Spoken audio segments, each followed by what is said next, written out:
Vous êtes à l'émission The Predicator Moment, le moment du prédicateur. Et là, nous avons comme invité le pasteur Onkassa David Wenceslas, plus connu sous le sobriquet du pasteur Habakkuk. La Bible déclare que la paix que Dieu donne, ce n'est pas comme celle que le monde donne. Donc, pour revenir à votre question, papa, lorsqu'il y a un problème, vous êtes en paix. C'est une assurance. Et cette paix, c'est la preuve que Dieu est en vous. Et comme Dieu est en vous, le même Dieu qui est en vous, qui vous donne la paix, permettra que vous puissiez régler votre problème au moment venu. Habakkuk est baptisé en 1996, Simon Bondo. Actuellement, il occupe 2 fonctions dans l'église centrale de Libreville. Il est président des pasteurs de l'église centrale de Libreville, mais il est aussi président d'un groupe mythique, Congo-Gabon, le groupe Je suis envoyé vers vous, Exode 3.14. Alors là, il est présent sur ce plateau, le moment du prédicateur, justement, parce qu'il était le prédicateur ce dimanche 11 mai 2024, où le peuple vraiment a apprécié, le peuple était en extase, l'homme de Dieu a reçu la révélation, l'homme de Dieu a partagé la parole pour sauver les âmes, lui, parce que le royaume des cieux doit recevoir des âmes entretenues par des pasteurs. Et l'homme de Dieu, pasteur Habakkuk, a été en mission en ce jour et il a répondu présent. Gloire à Dieu, papa pasteur. Alléluia, papa. Oui, papa pasteur, j'essaie de vous présenter, sauf s'il y a quelque chose à ajouter, parce que au Congo, au Gabon, en France, certainement il y a des gens qui veulent vous connaître. Peut-être qu'il y a quelque chose aussi à ajouter, papa pasteur. Je pense que d'abord je tiens à remercier toujours encore ADP Télévision du Gabon. Voilà, merci pour les sacrifices que vous faites jour et nuit pour propager l'évangile au travers de votre chaîne de télévision. Chanter en langue omienne, dont la traduction s'illustre comme suit. Entre la 6e et la 9e heure de la journée, l'obscurité recouvre la terre. Une voix se fait entendre. Mon Dieu, pourquoi m'as-tu abandonné? Puis, un grand cri. Oh!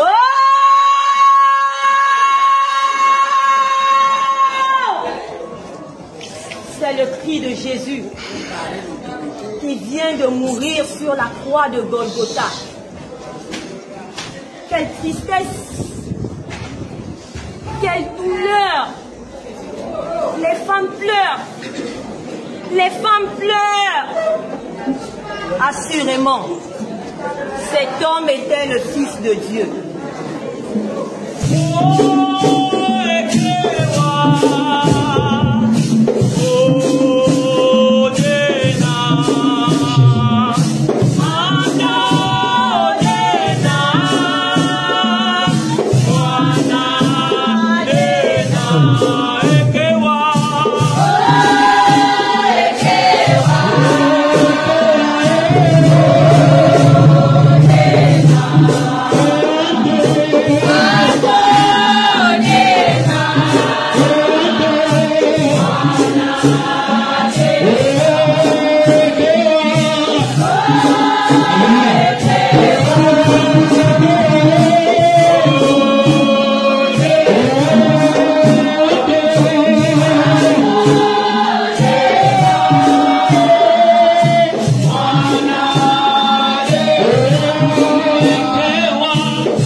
pasteur, nous venons maintenant côté de la parole.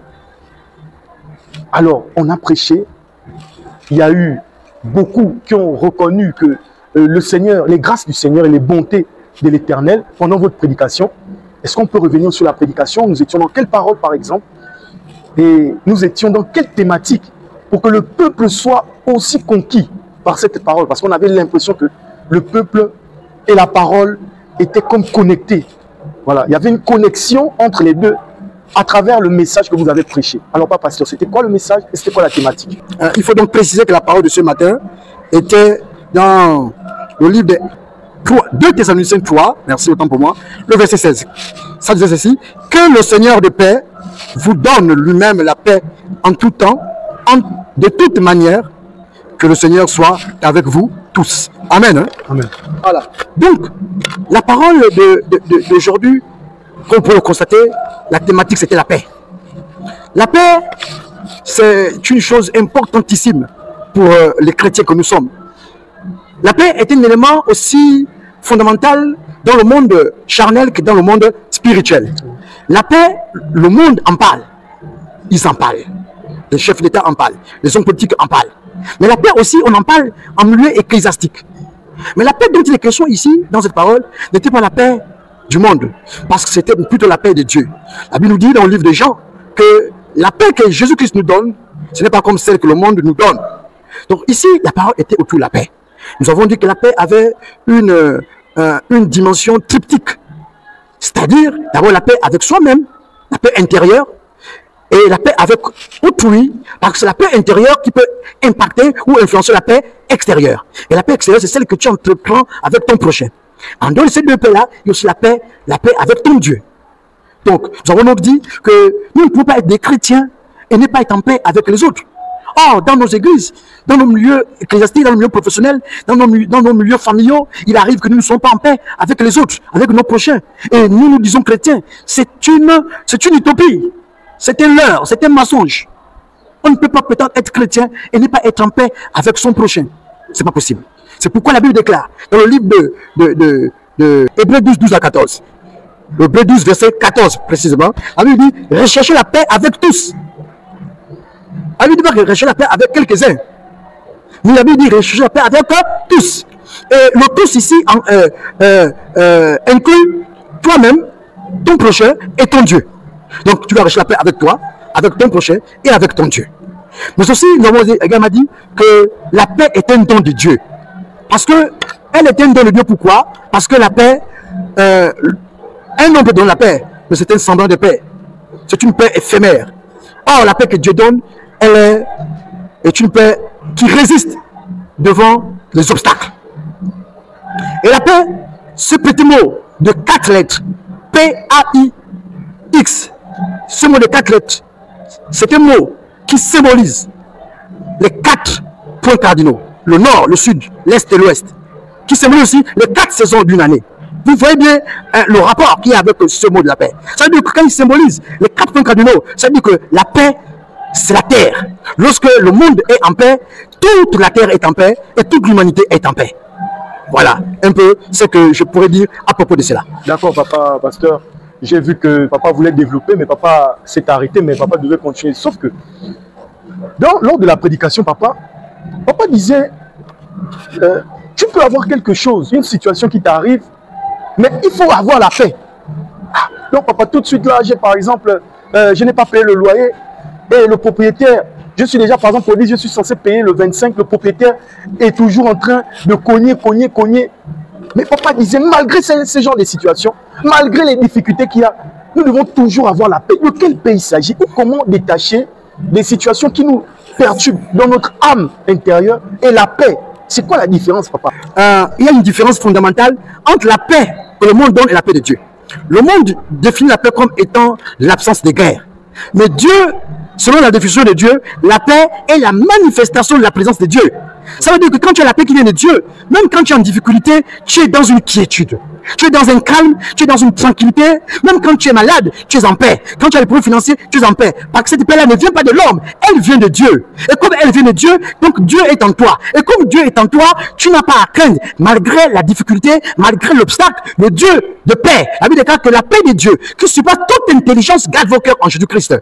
La Bible déclare que la paix que Dieu donne, ce n'est pas comme celle que le monde donne. Donc, pour revenir à votre question, papa, lorsqu'il y a un problème, vous êtes en paix. C'est une assurance.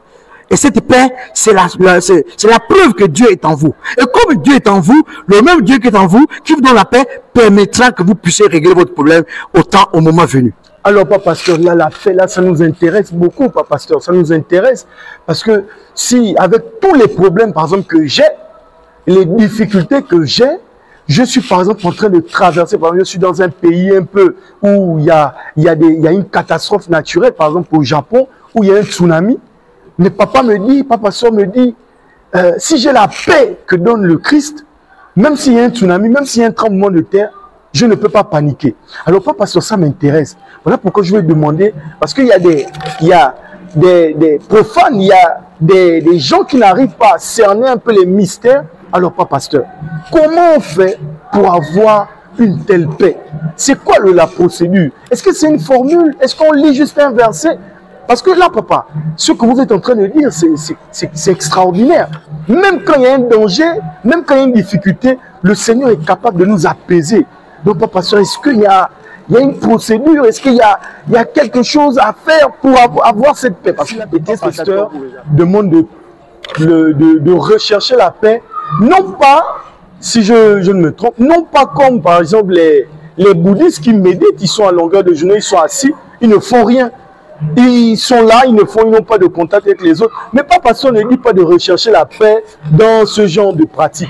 Mais il dit de rechercher la paix par la prière. Donc je découvre même là que la paix est un sujet de prière, Papa Pasteur. Exact, exact. Vous avez compris. La paix est un sujet de prière. Donc, très bien, Papa Pasteur. Maintenant, là, nous sommes en train de comprendre. Nous sommes en train de comprendre les propos et la prédication de Papa Pasteur qui dit la paix a beaucoup d'avantages. Mais comment avoir la paix? C'est par la prière. Donc, Papa, donc, tout ce qu'on demande au Seigneur, les voitures, tout ça, donc la priorité d'abord, ce serait la paix. Exact. Merci, Papa Pasteur, merci. Maintenant, Papa Pasteur, lorsque nous avons la paix, comment savoir, Papa Pasteur? Parce que on a vu l'importance, on a vu ce que la paix peut faire pour nous. Lorsque nous avons la paix, c'est qu'elle procure. Et on a vu comment se procurer la paix.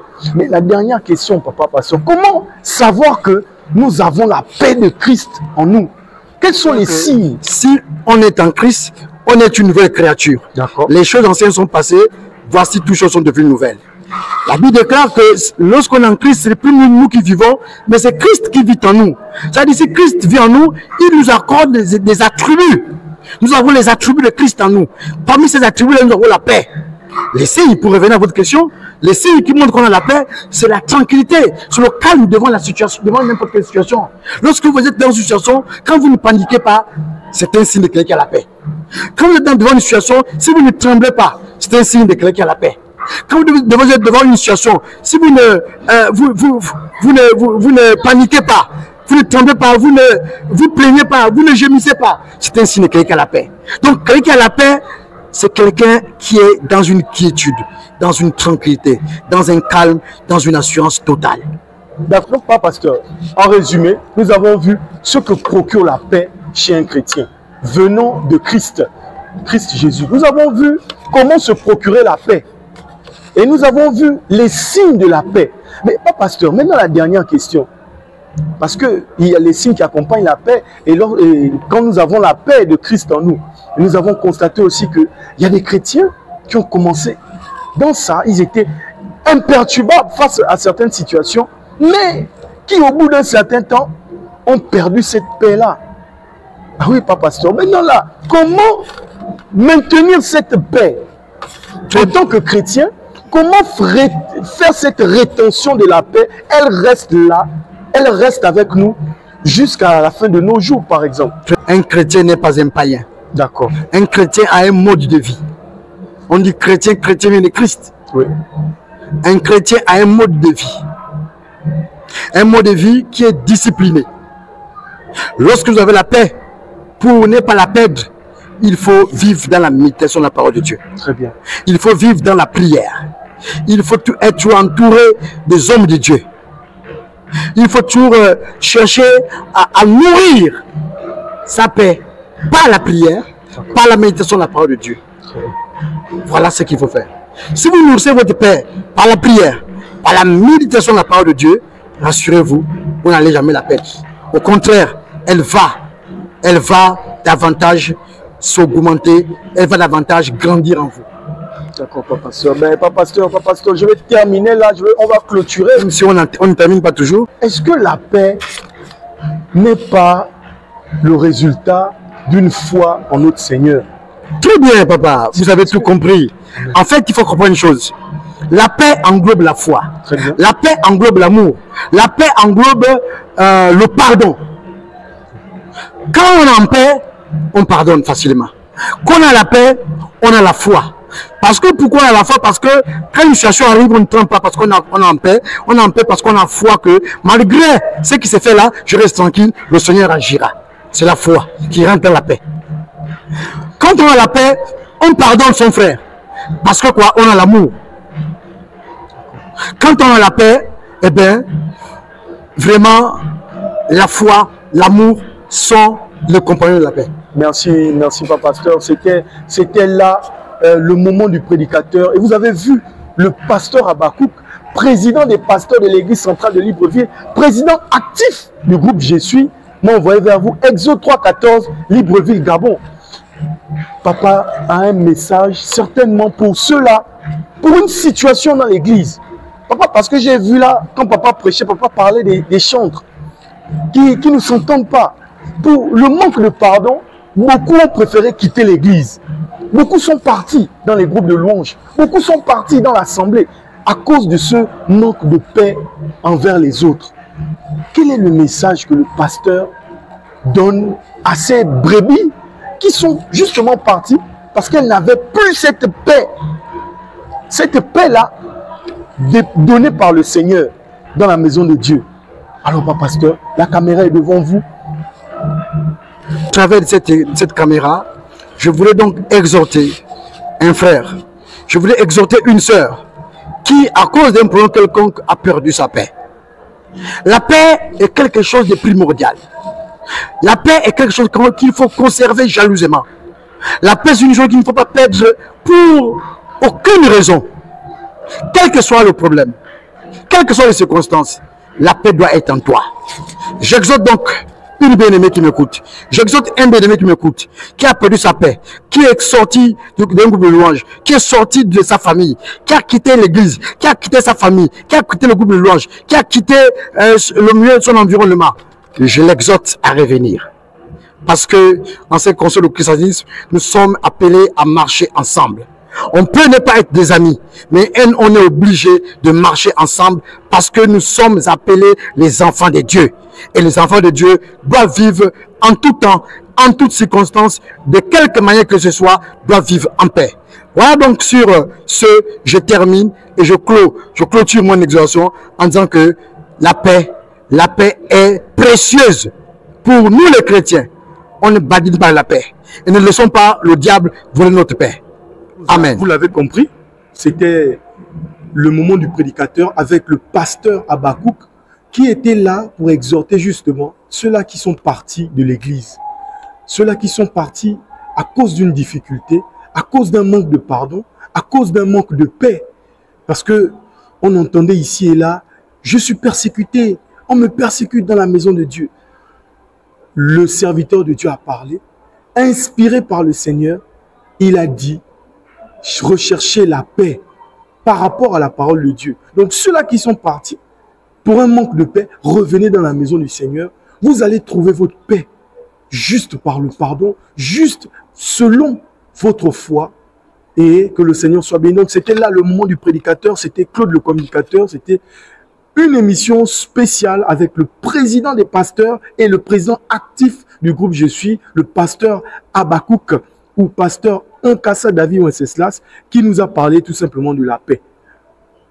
Donc, téléspectateurs, soyez en paix et rechercher la paix. Et que la paix du Seigneur soit avec nous tous. Merci.